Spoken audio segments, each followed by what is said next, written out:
मुझे एक बहुत अच्छा अनुभव आया। मैं महाराष्ट्र में मंत्री था और अमरावती जिले में एक मेड़घाट तहसील थी और वहाँ 2500 बच्चे कुपोषण से मर गए।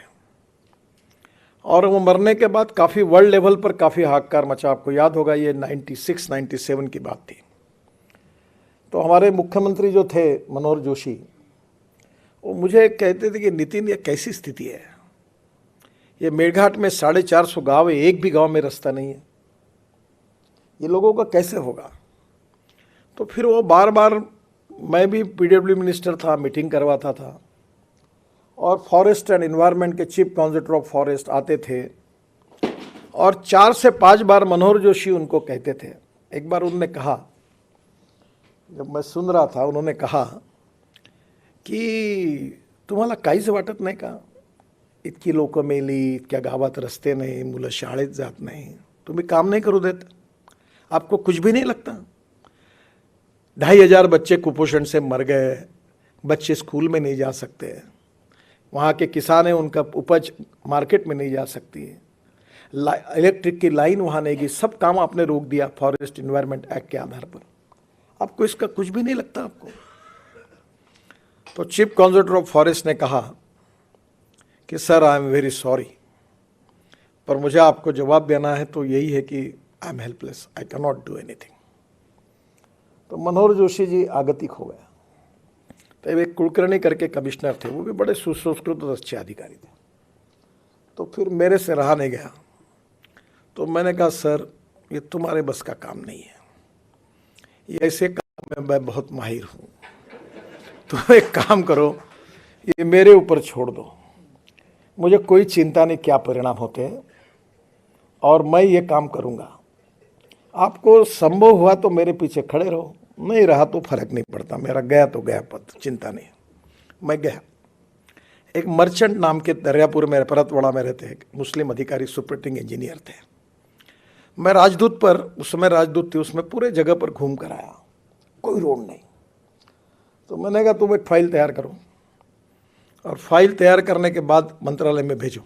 वो ऐसे थे, बहुत अच्छे अधिकारी, अभी भी है वो फाइल मुंबई में आई और फिर आकर वो फॉरेस्ट के ओपिनियन, इसके ओपिनियन होने के बाद आई, वो मेरे पास आई और मैंने उसमें लिखा कि मानव अधिकार की दृष्टि से इन लोगों को गांव में जाने के लिए रोड नहीं है, ये दुर्भाग्यपूर्ण है, ये उनका सामाजिक, आर्थिक और शैक्षणिक शोषण है और इसके लिए परमिशन नहीं देना गलत बात है। और इसलिए मैं मंत्री होने के नाते ये निर्णय देता हूँ कि एक्ट कुछ भी कहे, मैं ऐसे आदेश देता हूं कि यह 450 गांव में रोड बनने चाहिए और इसके बाद एक्ट के आधार पर कोई अगर इसकी रिस्पॉन्सिबिलिटी फिक्सअप होगी तो मैं जब तक मंत्री हूं तब तक और उसके बाद में भी ये व्यक्तिगत मेरी जिम्मेदारी होगी और उसके लिए मैं जिम्मेदार रहूँगा।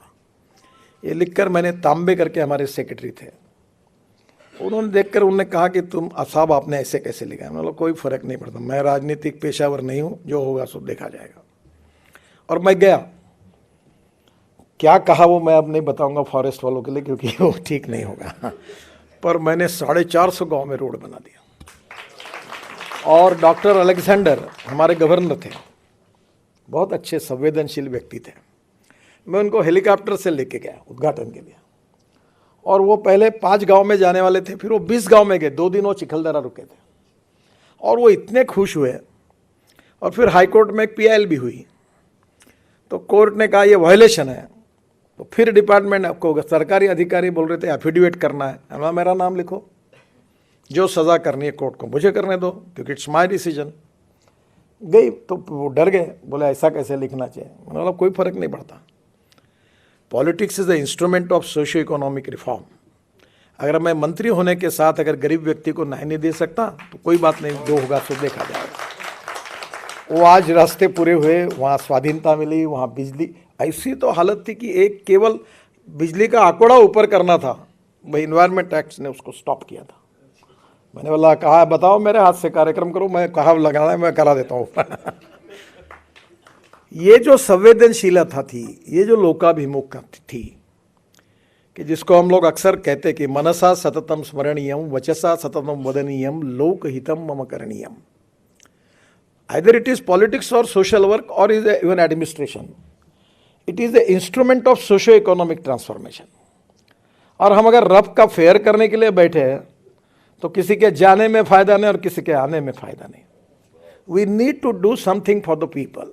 और यही संविधान का स्पिरिट है। तो मुझे इस बात की खुशी है कि अपने पूरे जीवन में ये पासपोर्ट वाली आइडिया मुझे एक बार सुषमा जी ने आपके अनुपस्थिति में मुझे बताई थी। मैं बोल रहा था वो नागपुर में कार्यालय खोलो, इधर खोलो। अरे नागपुर क्या, बोले वर्धा में खोल देंगे, चंद्रपुर में। मैं बोला ये ऐसा कैसे होगा? अब तो नागपुर में खोलते खोलते मैं बोल रहा हूँ कि होगा कि नहीं। उन्होंने बोले ये ऐसी हमने पॉलिसी बनाई, तुम्हारा महाराष्ट्र के तो अधिकारी है बोले। तो उन्होंने बहुत तारीफ की और मुझे बताया कि ये हुआ। और अब छोटे छोटे गाँव में गया तो कानून इम्प्लीमेंट करते समय सामान्य व्यक्ति के हितों का विचार करते हुए उसको ब्रेक न करते हुए निर्णय करना, ये जो सुसंस्कृत लोकाभिमुख संवेदनशीलता थी, उसका परिचय आपने इस किताब में भी दिया है। अब मैं ज़्यादा कमेंट थे, आजकल मीडिया को आदत है मैं कुछ भी बोलूँ तो उल्टा लिखते हैं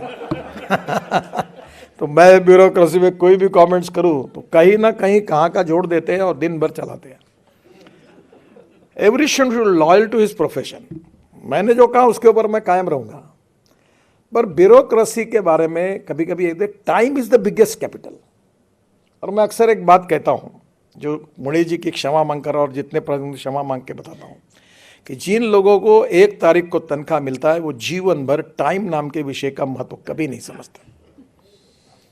मैं बिजनेस मैनेजमेंट में फाइनेंस हूँ, पढ़ा हूँ और बहुत कर्जा ले चुकर धंधा पानी कर चुका हूँ। तुमने एक एक फाइल पर 15-15 दिन लेट करने से कितना चूना लग जाता है, इसका व्यक्तिगत जीवन में भी अनुभव लेता हूँ और बाकी कॉन्ट्रैक्टर को बर्बाद होते हुए मैंने देखा है। Only the problem is not taking decision is the best decision. आपको जो लगता है वो लो ना, रिजेक्ट करना रिजेक्ट करो, पास करना पास करो। अभी प्रधानमंत्री जी ने आदेश दिया कि कोई भी फाइल 4 लेयर के ऊपर नहीं जाएगी। मैंने नोट बनाकर सेक्रेटरी को दिया, 4 लेयर पर दो, कितने लेयर हैं, जो करना है वो निर्णय करो। Problem time is the big problem. और टाइम के कारण फिर लोगों को तकलीफ होती है। आपके डिसीजन क्या होता है इससे नहीं होती। और इसलिए इसका जब महत्व होता है जब अधिकारी संवेदनशील हो, दूसरों के व्यक्ति के भी पास जाकर उसके सुख दुख को समझने की कोशिश करनी चाहिए। मैं जब मंत्री बना तो करीब 406 प्रोजेक्ट 3,85,000 करोड़ के स्टॉल प्रोजेक्ट थे, बंद पड़े थे। और बैंकों में 3 लाख करोड़ का एनपी हुआ था। मैं हमारे यहाँ फर्स्ट फ्लोर पर ट्रांसपोर्ट वन में रोज रात को 12-12 बजे तक बैठता था। अधिकारी, कॉन्ट्रैक्टर, कंसल्टेंट, बैंकर्स, और कुछ ना कुछ मुझे अक्सर लगता था कि positive attitude, fast track decision making process, transparency, corruption free system और डिसीजन मेकिंग प्रोसेस होनी चाहिए। We have to find out the way out, solution निकालना चाहिए विदाउट ब्रेकिंग द लॉ। तो मैं बहुत बार बैठता था, मतलब बैंक को बोलता तुम्हारा इसमें फ़ायदा है, तुम्हारा इसमें फ़ायदा है, ये ऐसे रोक के क्यों कर, लोगों को भी तकलीफ हो रही है, एक्सीडेंट हो रहे हैं, लोग मुझे गालियाँ देते हैं।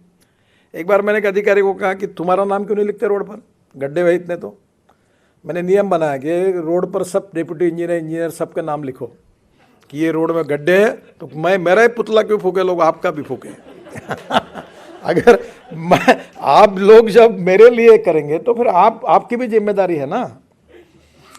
मैं मजाक में उनको कहा कि आपका भी कल लोग आपको भी पूछेंगे, नहीं तो तुरंत कुछ हुआ तो लोग बोलते कि क्यों ऐसा क्यों हुआ।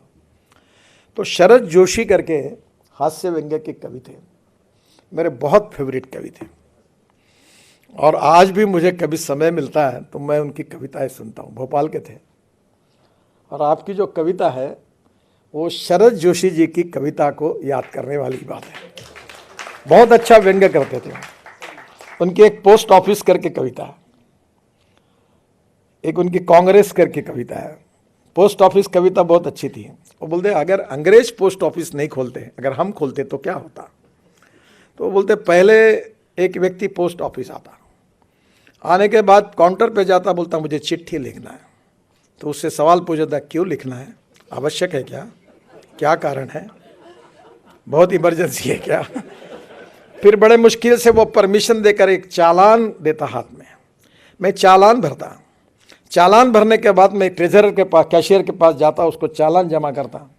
चालान जमा करने का बाद क्या है, क्यों चिट्ठी लिख रहे हो? अरे भाई चालान दिया। चालान देने के बाद वो मुझे पोस्ट कार्ड देता, मैं घर आता, चिट्ठी लिखता। और जब मैं पोस्ट ऑफिस के सामने लाल डिब्बे के सामने जाता तो एक सिक्योरिटी गार्ड खड़ा रहता, ए क्या कर रहा है? नहीं चिट्ठी डाल रहा हूँ। चल चाय पानी के पैसे ला। तो बोले मैं चिट्ठी डालता। डालने के बाद, चिट्ठी के बाद उसका जवाब आता। चिट्ठी वर्णन तो बहुत बड़ा है, और चिट्ठी आता, जवाब आता है, तो मुझे पता चलता है कि पोस्ट ऑफिस में जवाब आया।